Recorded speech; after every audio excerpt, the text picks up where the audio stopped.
science class. Here is a very, very exciting YouTube on a scientific method. And the scientific method is essentially what you read about, we'll be doing in class, is just steps involved in trying to solve some problem, observe some phenomena, try to explain what's going on in life and in nature. And basically it's the fundamental aspect of science, trying to explaining things. And of course you need to start out with making observations. Generally speaking, the next step is making a hypothesis. You test that hypothesis by doing an experiment. You collect data during the experiment, and you come up with some conclusion.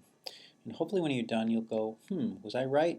Let's check that again. And then if you can retest it and come up with the same conclusion, or better yet, other people can come up with the same conclusion, then you might be on the right track. So let's go through these really quickly in a little bit more detail in terms of what they all mean. Okay, so observation, pretty straightforward, we talked about that already, whereby you use your senses, taste, smell, sight, etc., and try to collect information.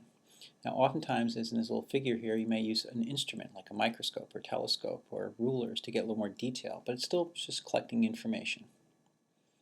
And so for example, you might look at a pond and see some salamanders nearby, and you notice that instead of having straight tails, their tails are curved a little bit. Next step is hypothesis. So based on your observations or this problem or whatever issue you're trying to figure out, you come up with some type of explanation. Now you always hear about an educated guess, which is fine, but it's some suggested problem, some solution to the problem. But the important thing about it is hopefully it'll set up some type of way to test that. So in other words, a hypothesis oftentimes may be testable. They aren't always written this way, but sometimes you can use this if and then. So if I do this, then this will happen. It kind of forms the basis of a hypothesis. If I see this pattern occurring, like in the box you're doing in class, and I think purple will be in the bottom because we have all the primary colors but only part of the secondary colors, that type of thing. And again, the last part kind of goes with that is the fact that it kind of predicts something, which then you can maybe test.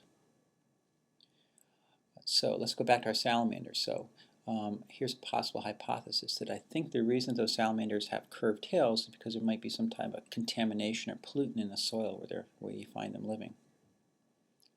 Next step is experiment. And of course, remember the whole point is to test the hypothesis. Now we've talked about variables already. Remember, variables are those things that can change in experiment. Some are important, some not so important. So that's, and we talked about the experimental variable. That's the one actually testing to try to, like, let's say I want to see what effect does light have on plant growth. Well, the experimental variable in this case would be light. And as we already know, that if you have too many variables being changed at once, it's not much of an experiment. So you want to have what's called a controlled experiment. We only look at one variable at a time, and oftentimes you compare it with something. So controls and variables. So an experimenter changes one factor, observes or measures what happens. That's basically what I just got done saying, but here it is again in another little slide here. And that is actually me. Notice the hair. Okay, the control variable. The control variable is the one you can make comparisons to. It's kind of your point of reference. So to make sure that you don't change that and that you compare it to something else. And these factors, hence here, called control variables. And I just got done mentioning that the whole purpose that you have a control is that you want to, like, it's basically a point of comparison. So let's go back to, like, let's see what effect green light versus red light has on plant growth. Well, you'll need some type of point of comparison of just plants growing in regular light without those variables being involved. So point of comparison. Now we have already talked about this in graphing, that we have independent and dependent variables. You might recall that the independent variable is the one that the researcher can manipulate. You kind of know that going into your procedure. And the dependent variable is the one that you collect oftentimes or observe. Then we already remember that independence on the x and dependence on the y. But it's more important to know the difference between them in words in terms of what they mean versus what axis they go on. So, for example, suppose you want to figure out the fastest route to walk home from school. So what's the quickest way to get from your house to school? Not that you'd want to get there fast, though you want to get to school fast, but take your time getting home, no doubt. So you try different routes on the way and time how long it takes to get there. And since you're only interested in finding the route that is fastest, you'll do the walking yourself. So in this situation, the independent variable would be what you're changing that you have control over, that'd be the different ways you go. So I go up 611, or I go some back way, or whatever it happens to be. You're changing that, you're manipulating that. And the time it takes to get there is kind of essentially what you're collecting, a dependent variable. And you want to make sure that all the variables are the same. So in other words, you're the one that's doing the walking this time. If you had someone who was a power walker, that might throw things off a little bit. So you want to make sure that all the variables are the same except for one, in this case the route that you're traveling.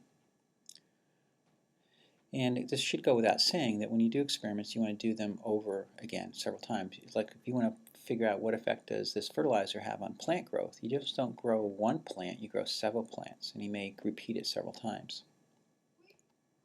Lastly here, so 2 groups are required to control an experimental group. And this gets back to the idea that you only want to test one thing at a time, one variable at a time, kind of like the seaweed example I gave you with that homework.